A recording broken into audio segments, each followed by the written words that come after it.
I came home at noon for no good reason. Normally I'd be on site until 5, sometimes later. That day, I pulled out of the lot, drove toward the house, told myself it was just a break. Didn't call ahead. Didn't text. I parked by the curb, stepped out, and felt a weird quiet. Like even the birds had shut up. I couldn't explain it. I looked at my own front door, and a knot settled in my gut. I noticed the door was unlocked, the key still hanging in the knob. That was off. She always locked up. Always took the key inside. But not that day. I stood there for a second, listening. If someone had opened a window or switched on a TV, I might have turned around and left. But it was silent. That kind of silence that squeezes your chest. I pushed the door open. The hinges creaked. The hallway was empty. The living room, the kitchen, everything was in place, nothing tipped over. But it felt like the air was thick. I walked slowly. My heartbeat was heavy, but my mind was oddly blank. I called out her name once, half expecting to hear footsteps or see her come around the corner with a load of laundry. No answer. The only sound was the clock above the mantel. I didn't even realize we had a clock that ticked so loud. I noticed small things that never caught my eye before, how the carpet had a wine stain near the sofa, how a single sneaker of hers lay by the stairs. The kind of details you see when you're straining for any clue. I started climbing the stairs. The house is old, so the steps groaned under my weight. Still no voices, no TV chatter. My shirt stuck to my back. I remember how the banister had a tiny crack I'd been meaning to fix. Funny the things you remember when you're forcing yourself not to think about other things. At the top, the hallway light was off. We keep it off during the day, so that wasn't unusual. But my stomach kept twisting. Something felt wrong. I heard a faint sound then, like a muffled shuffle, coming from our bedroom. A split second of movement maybe. Then it went quiet again. I paused outside the bedroom door. My breathing was shallow. I grabbed the knob. It turned easily. No resistance. The door wasn't locked. I pushed it open and stepped in. At first, I didn't process it. I saw her on her knees, like she'd dropped something. Then I saw him. Younger kid, barely out of college. I'd met him once. Justin. Worked as a sports coach at the local elementary. Some after-school sports program for the younger kids. He was in shape, short hair, cheap watch on his wrist. A good 25 years younger than me, easy. And she was right between his legs, with her hands on his thighs. They both turned their heads to look at me, but neither of them jumped up. They just stared. He had this blank stare, like he was waiting for a reaction, like it was no big deal. She twisted her head around, hair all messy, eyes wide, and she said, "I can explain." Just like that. No shame, no real shock. Just, "I can explain." But I remember thinking, explain what? How you ended up kneeling in my bedroom with some kid's crotch in your face? In the bed where I sleep every night, where we had Christmas mornings and anniversaries? She didn't move to cover herself, didn't push him away. She just knelt there. I stood there a moment, not yelling, not throwing punches. It was as if someone had pulled the plug in my brain. I stared at them. I noticed the crumpled sheets. I noticed one of his sneakers half off his foot. I noticed the faint smell of sex in the air, sweat maybe. My stomach churned, but I didn't say a thing. I turned around, walked back out. I heard her call my name once, uncertain, but I didn't stop. I went down the stairs, out the back door. The yard was as I'd left it in the morning, a rake leaning against the fence, a few weeds near the patio stones, the old barbecue grill. Nothing dramatic. The world was carrying on like normal. It was surreal. I headed to the shed, where I keep my tools, a couple of saws, hammers, leftover screws, and the small propane torch I use for fixing pipes or heating stubborn bolts. I don't know why I went for it. Maybe it was the first thing I saw. Maybe I wanted something that caused damage without me having to swing fists. I grabbed the torch. Then I walked back inside. My steps were slow. My head was pounding, but my expression must have been blank. I climbed the stairs again, holding that torch in my right hand. I pushed back into the bedroom. He was standing now, half-dressed, shoes still on, except for one shoe that was slipping off his heel. She was standing too, breathless, wearing just a shirt that barely covered her. They both looked at me like I was a ghost. I didn't say a single word. I looked at him. I looked at his damned shoes. I set the torch down for a second, leaned down, grabbed the heel of one shoe, and yanked it off. Then I did the same to the other. He was too stunned to protest. She was gasping, telling me to stop, but not jumping in. I picked up the torch, flicked it on, the flame hissing blue. I pressed his shoes to the floor with my boot, angled the torch, and started burning the rubber soles. He began shouting, "Hey man! What the hell?" But his voice wobbled. The smell of melting rubber filled the room. Thick, awful. I kept the flame steady, watching the sole blister and peel. The synthetic fabric caught a bit of flame. He was screaming now, not from pain, because it was just a shoe, but maybe from fear or from the smoke. She was screaming too, telling me to put it out, but I stayed still, eyes on the torch. The plastic melted into black goo. The smoke alarm in the hallway started beeping. He broke away. He grabbed his shirt, stumbled for the door, barefoot, half in tears, half in panic. As soon as he was out, I turned off the torch, tossed the shoes aside. My wife, or ex-wife, whatever she was to me now, stared with her mouth open. She looked more worried about him than about me. That's what hit me. She didn't run to me or beg me to calm down. She tried to go after him. I stepped in her way. She froze, tears streaking her cheeks, hands shaking. For a moment, we just stared at each other, the house alarm still beeping in the background. She finally muttered, "Why did you do that?" And I just looked at her. Why did I do that? Why did she bring him here? Why was I the one who had to ask all the questions?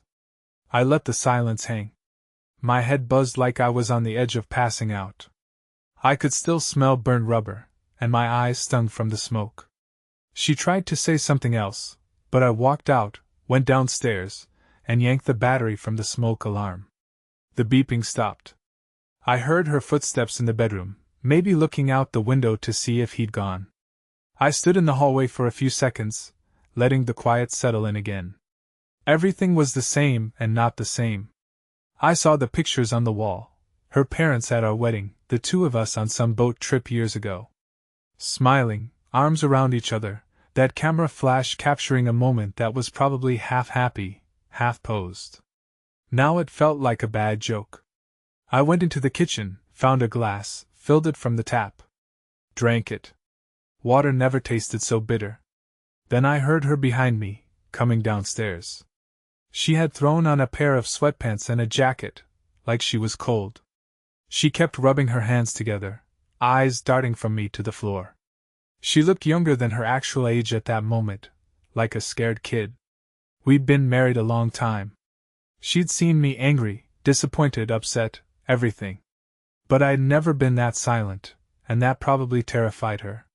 She said, "I'm so sorry." And I just stared at her. She started crying, quietly at first. I set the empty glass on the counter, and I remember a small chip on its rim. She said, "Please talk to me." But my jaw felt locked. I walked to the living room, sat in the armchair. She stood in the doorway for a minute, sniffling. I waited for her to say something. She just kept crying. Then she finally whispered, "I'll do anything. I messed up. I'm sorry." I didn't move. I felt like I was drifting out of my own body. My eyes rested on her, but it was like seeing a stranger. Part of me wanted to scream at her, demand answers. But the bigger part felt numb. The only thing I could think was, I'm done. This is done. The life I thought I had is gone. And I wasn't even raging about it. I was just cold. Eventually, she slid down to the floor, leaning against the doorframe, arms around her knees. She was trembling. I realized I should probably open a window and clear out the smoke smell, so I got up, walked around, pulled open a couple windows. The afternoon light angled in. Outside, everything looked normal: the street, the neighbors' yards, the cars driving by. Nobody had any idea what just happened in here. She said, "Are you going to leave?" I let that hang in the air. Then I said, "Not yet." It was the first thing I'd spoken. My voice sounded like gravel in my ears. She looked so small at that moment, but I couldn't bring myself to comfort her. I couldn't bring myself to ask the usual questions: why him, how long, all that. I just felt like an observer, like none of it was real. The only real thing was the taste of rubber and plastic still lingering in my mouth. Eventually, I stepped around her, headed upstairs, grabbed a spare blanket from the closet, and came back down. I tossed it to her. She took it, confusion on her face, but she wrapped it around her shoulders. I guess I wasn't completely heartless. Then I said, "Don't talk to me right now." She nodded, wiping her nose. I sat down again, stared at the TV, turned it on. Some news channel, a story about traffic. The volume was low. I wasn't even listening. I just needed some noise that wasn't us. She stayed on the floor, arms clutched around herself, quiet. I wanted to press a reset button on the day. But that was impossible. It was probably an hour later that she finally stood up and walked to the bathroom. I heard her run the water. Maybe she was washing her face, or maybe she was throwing up. I stayed in the living room, flicking the TV channels without watching. Every corner of my mind felt raw, torn open. I thought about the ring on my finger, how it was supposed to mean something. How we'd made promises a long time ago. When she came back out, her eyes were puffy. She stood behind me, hand on the back of the couch. I could feel her breath. She said, "I need to clean up upstairs." I just shrugged. She turned away. I heard her feet on the steps. I stayed put. I didn't know then how we'd move forward. If we'd even try. But I knew this day would mark the rest of my life. Everything from before was before. Everything now was after. I remember my throat felt tight. I let my head lean back, stared at the ceiling. I closed my eyes, and all I could see was that empty look on his face. Like it was the most normal thing in the world for me to walk in on them. Like I was the odd man out in my own home. I inhaled, exhaled, forced myself to stand up. My legs were stiff. In the kitchen, I found a piece of paper, wrote down a few lines. "I don't want to talk right now. Stay out of my way. Don't ever bring him here again." That was it. I placed it on the table. Then I got in my truck and drove off. I didn't have a plan, just turned the key and pulled away, the front door still unlocked behind me. The next days were a blur. She tried calling my cell. I wouldn't pick up. I stayed at a cheap motel on the edge of town. At night, I'd stare at the peeling wallpaper, the neon sign blinking through the blinds, and wonder what the hell had happened to my life. I'd get a text from her. "Are you okay?" Or, "Please come home." I'd ignore it. But I wasn't ignoring it out of anger. It was more that I had no words. On the third day, I drove by the house late in the evening. Her car was in the driveway.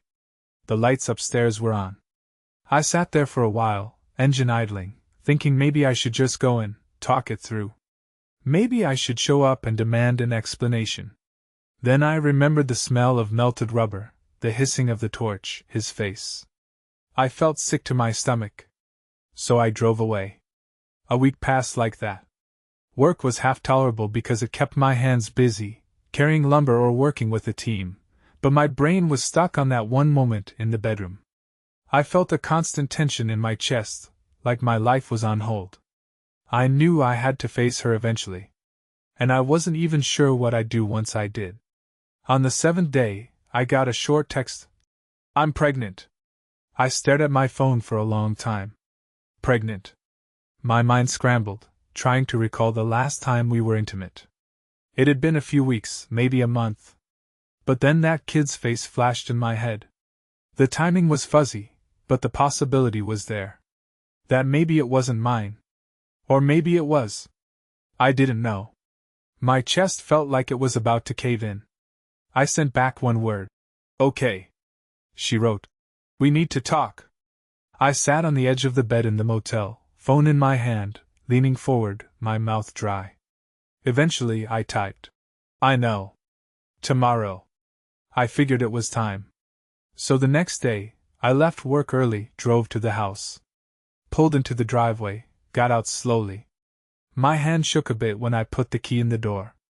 But at least the door was locked this time. She was in the kitchen, sitting at the table. She looked tired, dark circles under her eyes. She didn't say anything when I came in, just watched me with uncertain eyes. I walked over, pulled out a chair, and sat across from her. She had a single piece of paper in front of her, some pamphlet from a clinic. I glanced at it. Pregnant, all right.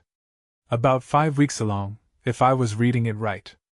We were silent for a while. Then she said, I'm sorry.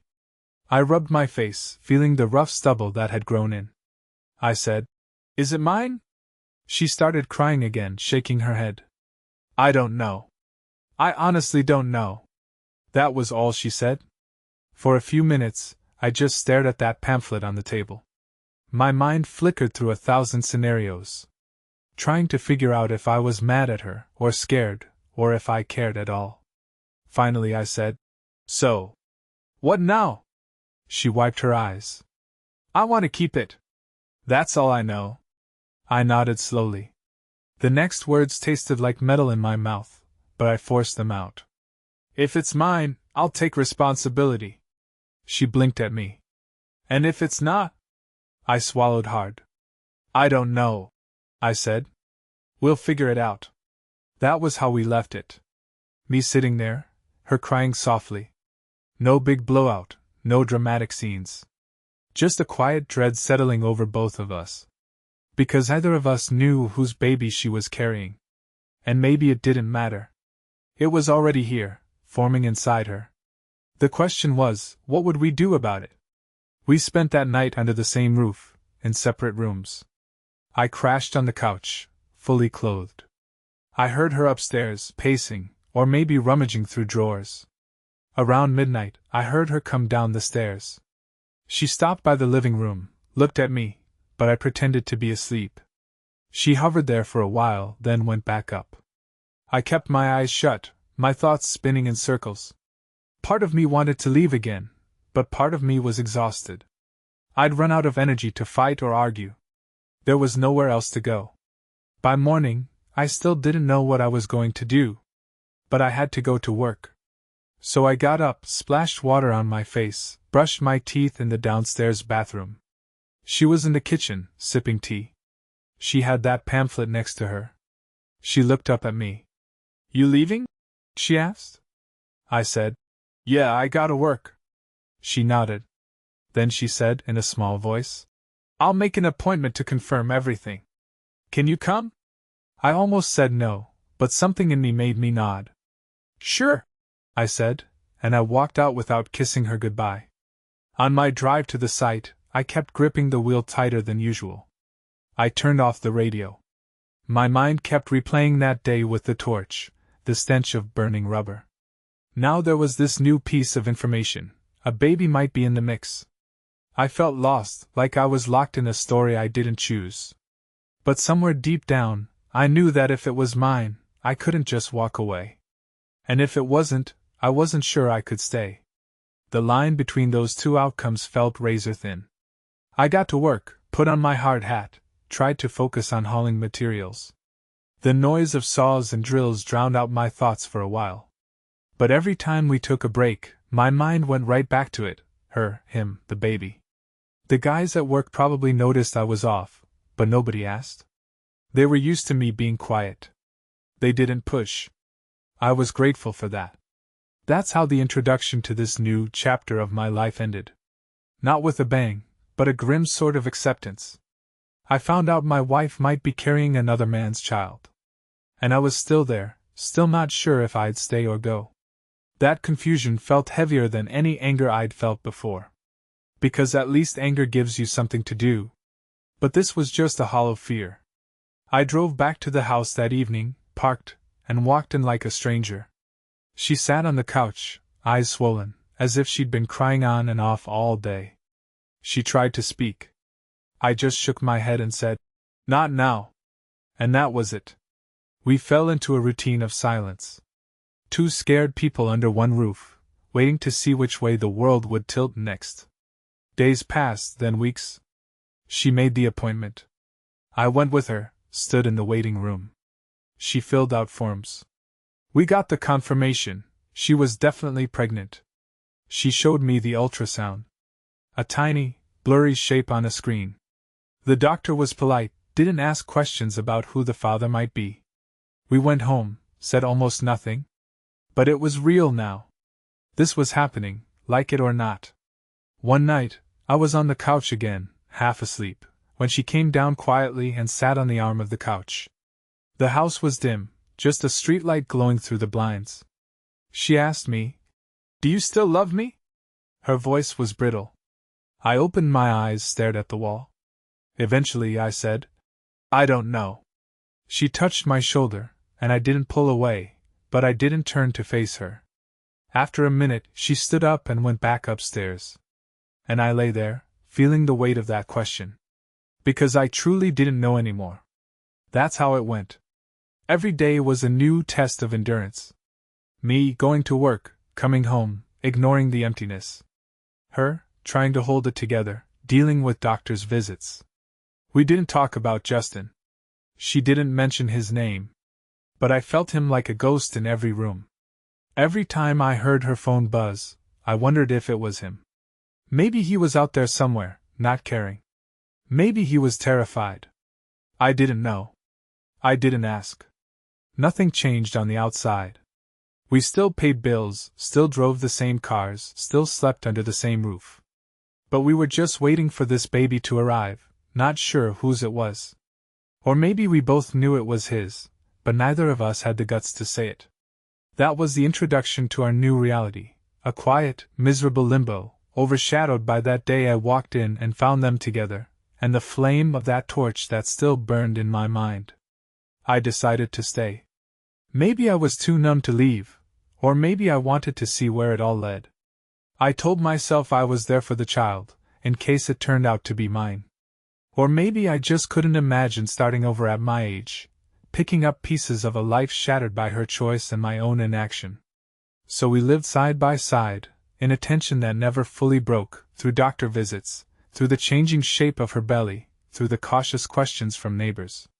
She never brought Justin's name up, and I never asked about him again. But he was there, unspoken, a shadow that followed us. I'd see her phone on the kitchen counter, and sometimes I'd wonder if she was texting him. Sometimes I'd catch her sitting in the bedroom, staring out the window. I'd wonder if she was replaying that day, too. We told our families she was pregnant. They were happy, of course. Her mother called, excited about being a grandmother. I listened to them speak, felt like I was behind glass. My own mother was gone, so I had no one to share that news with on my side. I had a brother up in Oregon, but we weren't close. I didn't feel like telling him, because I had no good story to share. In the second trimester, the doctor asked if we wanted any additional tests. We both knew what that meant, paternity tests, screenings, the works. She looked at me, eyes trembling. I just said, "No, we'll wait." I guess a part of me was hoping that if this child was really mine, it would become clear on its own. Another part didn't want to face the truth. She just nodded. Neither of us explained it further. We made small adjustments around the house. She started clearing out the spare room to make it a nursery. I'd catch her carrying paint swatches, looking up cribs online. She asked me for opinions on colors once, standing with a handful of paint chips in the living room, and I shrugged. "Whatever you want," I said. "Doesn't matter to me." She gave me a hurt look, but I couldn't pretend to be excited. Time dragged. Her belly grew. People at her work threw a small baby shower. I was invited, but I didn't go. I couldn't fake a smile. She came home that evening with a few gifts, tiny baby socks, little blankets. She placed them in the corner of the nursery. I stood in the doorway, watched her rub her stomach in slow circles. I tried to feel something: love, connection, hope. I came up empty every time. We barely slept in the same room. I stayed in the bedroom because it was still my bed, but she shifted out to the couch a lot. Some nights she'd come back in, curl up on the far side of the mattress. Our backs turned to each other. We never touched. We never argued. We just coexisted in this numb routine. And yet I remember feeling a constant ache in my chest. The baby was coming, and everything else was in pieces. I hated myself for not confronting it. I hated her for bringing this all down on us. But mostly, I just felt tired. At work, I stopped talking to the guys. I'd do my tasks, clock in, clock out. I'd stand at the site, look out at the frames of houses going up, think how other families would move in, how they'd have normal lives, maybe with kids who actually belonged to them. Then I'd come home to a quiet dinner. She tried cooking, tried to act normal. I'd pick at my plate, say thanks, and slip away. Sometimes I'd lock myself in the garage, tinkering with random stuff just to keep busy. In my sleep, nightmares would come. I'd see Justin's face, blank and calm, like I was the intruder in my own life. I'd see her, kneeling, looking back at me, telling me she'd explain. I'd wake up sweaty, staring at the dark ceiling. I never told her. Sometimes I heard her crying in the next room, but I never went to her. We were strangers with rings on. Finally, the day came. She went into labor early in the morning, watery sunlight filling the bedroom. I heard her groaning, rushed in to see her doubled over, one hand on her stomach, the other braced against the wall. Even then, a flicker of concern shot through me. Whatever else had happened, she was still my wife, carrying a child that might be mine. I helped her to the car, drove to the hospital. My hands shook the whole way. At the hospital, they took her in. Nurses rushing around, hooking her up to machines. The place smelled of disinfectant and old coffee. I stood at her side, clenched my jaw. She was in pain, tears down her face. It was hours of that, her breathing, screaming, the doctor telling her to push. I held her hand through it, because that's what you do. My head pounded, but my heart was beating steady. Some primal part of me wanted to protect her, no matter what she'd done. Or maybe I just didn't know what else to do. Finally, the baby arrived. A girl. Tiny cries filled the room. The nurse wrapped her up, placed her in my wife's arms. She was shaking, and I was silent. I couldn't move. I stared at that little bundle, red-faced and squirming. The doctor smiled, said something about a healthy baby. I just heard a roar in my ears. My wife was sobbing, holding the baby close. She named her Ellie. I didn't suggest any name. I just stood there, dazed. When they cleaned her up and handed her to me, I almost didn't want to take her. But I did. She was warm, so small. Her eyes were closed at first. Then they fluttered open, and I saw something I didn't want to see: gray eyes, the same shade Justin had. Not mine. My wife had brown eyes. I had blue. These were gray, like storm clouds. And that was the moment I knew, beyond doubt, that she was his. I felt everything drain out of me. Rage, heartbreak, confusion, all swirling together. But I looked down at that tiny face. She didn't ask to be born. She didn't pick her father. She was just here, breathing, a fragile new life. I whispered, "Hi," but my voice cracked. Then I handed her back to my wife and stepped away. The nurse guided me to the side, maybe thinking I was going to faint. I caught a glimpse of my wife looking at me, tears still running. She said nothing. She knew I knew. We stayed at the hospital for 2 days. I did the obligatory fatherly tasks. I filled out some paperwork, though part of me wanted to leave it blank. I signed where they told me to sign, not even sure what my rights were. She watched me the whole time, but she didn't say a word about paternity. Nobody asked? Maybe they saw the look on my face. When we went home, I carried Ellie in her car seat. That was the strangest ride. My wife sat in the back with Ellie, cooing softly, telling her it was okay. I drove, knuckles white on the steering wheel. My mind was numb. We got home, and I carried Ellie into the nursery, placed her gently in the crib. My wife hovered behind me, eyes darting between me and the baby.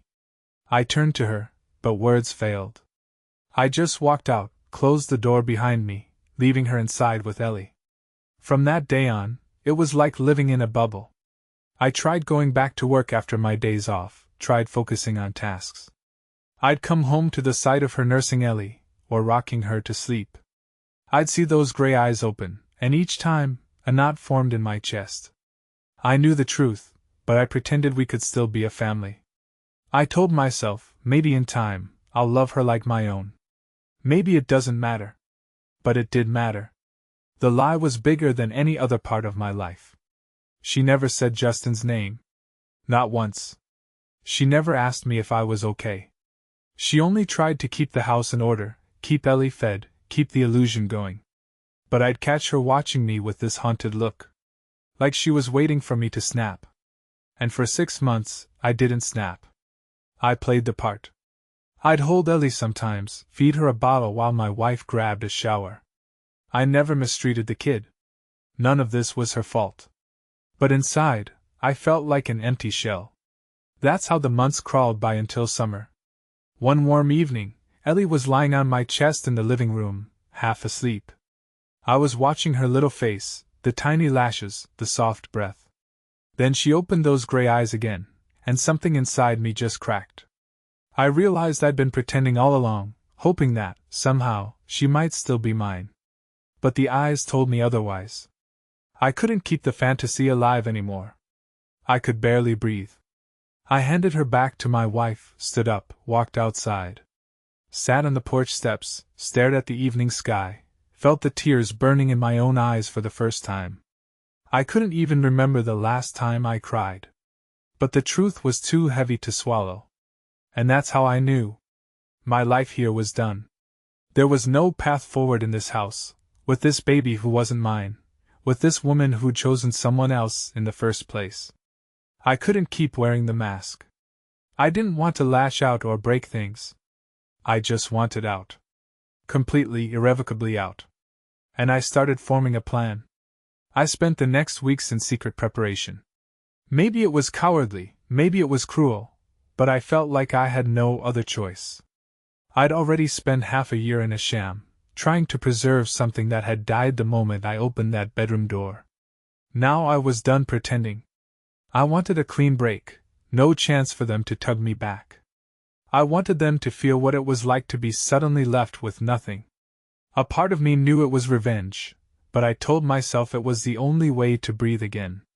First, I began making calls to a realtor friend who owed me a favor. I asked about selling the house, quick and quiet. Didn't put up a sign, didn't list it publicly. We just worked under the table. A buyer was found. I had the necessary paperwork done behind the scenes.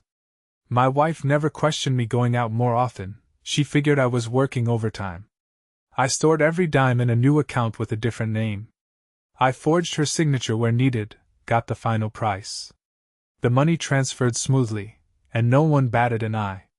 Next, I quietly canceled bills, rerouted important mail to a P.O. box. I made sure any joint accounts were emptied, consolidated. My name was on everything, so it wasn't hard. She was too busy with Ellie to notice the paperwork missing from the counter, or the slight changes in the mailbox. Day by day, I erased my presence in one sense and tightened my grip in another. By the time I was done, the house wasn't ours anymore. It was sold, though the official handover date was still a month away. And she had no clue. Then I booked 2 plane tickets for them to California. A place by the ocean, I told her. A vacation. She was surprised, actually smiled for the first time in a long while. She asked me why, and I shrugged, said we needed a break, that maybe it'd help us reconnect. She believed me, or wanted to believe me. She didn't question the timing. She just nodded, started talking about how Ellie had never seen the ocean. She even teared up. "I'm excited," she said. I forced a small smile, pretending I was too. Inside I was numb. I'd rehearsed the moment in my head. They'd arrive at the airport in California, step off the plane, look around, realize I wasn't behind them. Then they'd try to call me, but my phone number would be dead, my accounts closed. I'd vanish, leaving them with no house, no money, nothing. It wasn't physical violence. It was a total wipeout. And I told myself they deserved it. I told myself she chose that path the day I found her on her knees with that kid. I told myself it was justice. The day came. Suitcases packed. She dressed Ellie in a little onesie with a plane printed on the front. We drove to the airport, parked in short-term parking. I carried the luggage. She held Ellie. When we reached the security area, I gave her the tickets.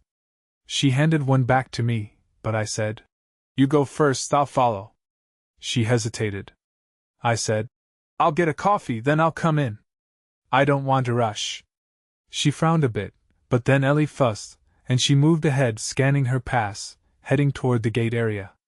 I stood there for a moment, watching her pass through the line, jostling Ellie on her hip.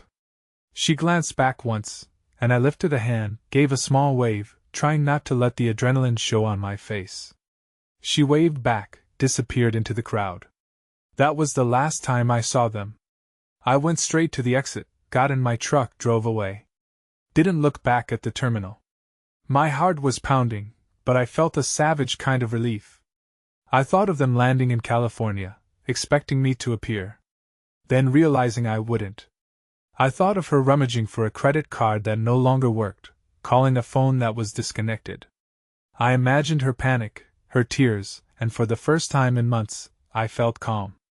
I had a storage unit nearby with the few things that mattered to me. Photos, an old letter from my father, some tools. I hopped in the truck, didn't even bother going back to the house. I left it empty. The buyer would finalize everything in a week. Let them figure it out. All the official documents were done. She had no legal claim. And the money was already in my new account, under my new name. I'd spent weeks planning every detail. I drove south, across a few states, found a small trailer park near the border. Paid in cash for a used trailer, parked it on a dusty lot. The place was nothing special: dry heat, battered fences, a mix of old folks and wanderers. But it was exactly what I wanted: quiet, out of sight, no ties. I got a job on a construction crew, paid under the table. Nobody asked too many questions. They just needed hands. That's all I was now. Hands to swing a hammer. I changed my name on the forms that mattered. They didn't check too hard. So I disappeared from one life and started another. A cheap trailer, a cheap bed, a routine that required no emotion. Sometimes I'd come home from work, sit on the fold-out chair outside, stare at the sunset over the scrubland. Drink a beer. Feel the dryness in my throat. I'd think of her, wonder if she managed to get help, if maybe she called someone from her family. I'm sure she did. She wasn't helpless. She'd survive. But she'd remember this for the rest of her life. At night, I'd try to sleep, but sometimes I'd see her face from that day at the airport, that slight frown as I waved her on. Other times I'd see Ellie's gray eyes. In those moments, I'd toss and turn. But I'd remind myself, I didn't beat them or hurt them. I just left them with nothing. That was my final statement. Maybe it was cruel, but it was done. And it gave me a strange peace. A few months passed. I settled in. Grew some stubble, got used to the dusty wind, made small talk with a couple of other guys at work. Kept my head down. Nobody pried. They assumed I was just another older guy running from something. They weren't wrong. I never told them my real story. Didn't need to. Sometimes the memory would hit me, that day with the torch, him screaming, the smell of burned rubber. Or the day in the hospital, seeing Ellie for the first time, that flash of gray in her eyes. Or the final wave at the airport. Those memories would stir something in my gut, a queasy feeling I couldn't name. Guilt, maybe? Or regret? But I'd push it aside. I told myself I'd done what had to be done. That I'd put an end to a lie that was eating me alive. I'd think, this is what you do when there's no other way. You vanish. You erase everything. One night, I woke up in a sweat, dreaming that Ellie was standing at my trailer door, staring at me with those gray eyes, calling me, "Dad." I jolted upright, chest heaving. The desert moonlight made strange shapes on the trailer walls. I lay back down, told myself it was just a dream. But for the first time in a while, I felt tears sting my eyes. I let them come, no one around to see. I cried for a life that might have been, for mistakes that couldn't be undone. Then I breathed until the ache dulled, and I went back to sleep. In the morning, I put on my work clothes, stepped outside, greeted the sun. Another day of hauling, hammering, sweat. Another day of numbness. At lunch, I sat with a sandwich, stared at the horizon. Sometimes, I wondered if she hated me now, if she told Ellie one day that her father walked out on them. That was fine. She could hate me. As long as I didn't have to see those eyes again. I couldn't face them. That's how I live now. Alone, in a dusty trailer, scraping by with day labor, free from debts, free from the past, except for the nights when my mind won't shut off. I don't keep photos, don't keep souvenirs. But I have all the memories branded inside me. Some days, I almost feel normal. Other days, I see a young father at the hardware store with his little girl tugging on his sleeve, and I have to leave before I break down. But I chose this. And it's enough. I don't know who I am anymore. I'm not the husband I was. Not the father I pretended to be. I'm just a man who decided to disappear. If she's out there, probably cursing my name, that's all right. If Ellie grows up and wonders what happened to the man she thought was her dad, maybe she'll come looking. But I've hidden myself well. The only thing that matters is that I'm gone, and they'll have to find a way without me. I'm sure they can. At night, I sometimes sit outside on a wobbly plastic chair, look at the stars. Let the desert air fill my lungs. There's a quiet out here that reminds me of the silence in that house the day I found them. It's a different kind of silence, though. Less suffocating, more empty. I prefer it to the lies we had. I wonder if, one day, I'll look back and regret taking it this far. For now, I feel a hollow acceptance. This is my life. I've wiped the slate clean. Or tried to. I can't pretend I don't have scars. But I can live with them. And that's the story, start to finish. I don't tell it to folks around here. You're the first I've told, and maybe the last. Because part of me thinks I should bury it all, let it rot. But another part wants someone to know, this is what I did. This is how far I went when I couldn't bear the betrayal anymore. Maybe I'm a bad man, or maybe just a broken one. Either way, it's done. And sometimes, that knowledge is the only comfort I have left.